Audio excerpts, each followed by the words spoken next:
What are those emotional reactions? Well, clearly emotional reactions. You get super reactive. So your face is lit up. When they call your name, you're like, yes, yes, yes, yes, yes, yes. When they text you, you respond fast. When they say something and if they ask you, do you like bananas? And you say, I love bananas, but then they say they like apples. And then you change your answer to the apples. You're reacting to them. When you're trying to see what they like so that you can tell them what they like. When you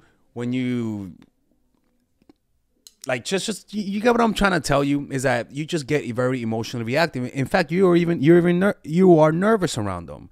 You're trembling.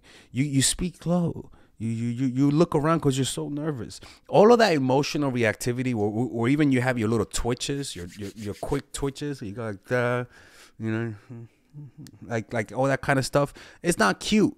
A lot of times that just communicates weakness. A lot of times that pushes people off, or even worse, sometimes that just brings out the predatory side in people, right? When they sense that you're emotionally reactive to them, you see, when you get emotional around someone, like I said, you lose control of your nonverbal cues. You lose control of your personality. You don't know how you're coming across, and what you want to practice is find a way to bring calmness and relaxation in your interactions with the opposite sex.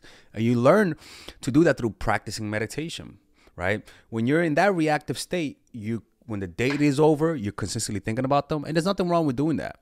But when they're not giving you the same type of energy, then that is problematic, right?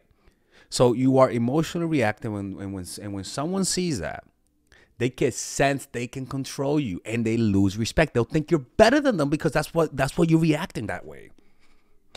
The next one is that you text. A big one is that you text a lot and fast, right? That's a big one, right? Well, you text a lot and then you text fast and you respond fast, but also you don't punish their coldness with coldness. You act like nothing happened. They ignore you and you double text them.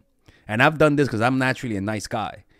You invite them to hang out and they say no, and then you invite them again. Or even you invite them to hang out and they never invite you back, but you keep inviting them, right? That type of stuff where they don't reciprocate your warmth with cold. They don't reciprocate your warmth with warmth. You're always going after them. You're always initiating contact. They ignore you, and then you keep responding like nothing happened because you keep it real or because it doesn't bother you. Ladies and gentlemen, even if it doesn't bother me, if I notice that a woman double or triple texts me, don't get me wrong, I'm going to respond, but there is an element. It's just inevitable. There's an element that you kind of lose a little respect. And this is something that I learned for myself, that's how I was, right? Even up until a few years ago, like I would do that to people, and it was because it didn't bother me. But unfortunately, it's not what I think that matters. Most people, when they see you double, triple texting, they kind of lose respect for you. Think about it from your perspective. Is it not friends, but people who you are getting to know, that kind of comes across a little desperate. So you punish coldness with coldness. If somebody's not showing enthusiasm to seeing you, you just don't show it. You don't try to win them over. That's the whole point. You don't try to win them over. And a lot of times when they think they're better than you, it's because you're trying to win them over. Stop trying to win people over. Some people are just not going to like you. And you have to learn to withhold that compulsive desire to win people over. All right, people, if you guys enjoy that type of content, if you guys want to work with me one-on-one and you guys have some situations you guys want me to answer, maybe somebody's playing you, maybe somebody doesn't like you, maybe you want to make somebody like you, maybe you want to tell me your situation and see what I think, you guys can click on the description down below and purchase a one-on-one phone coaching call with me that is completely confidential and nobody knows about it. And there I'll be able to give you my personal opinion about your situation.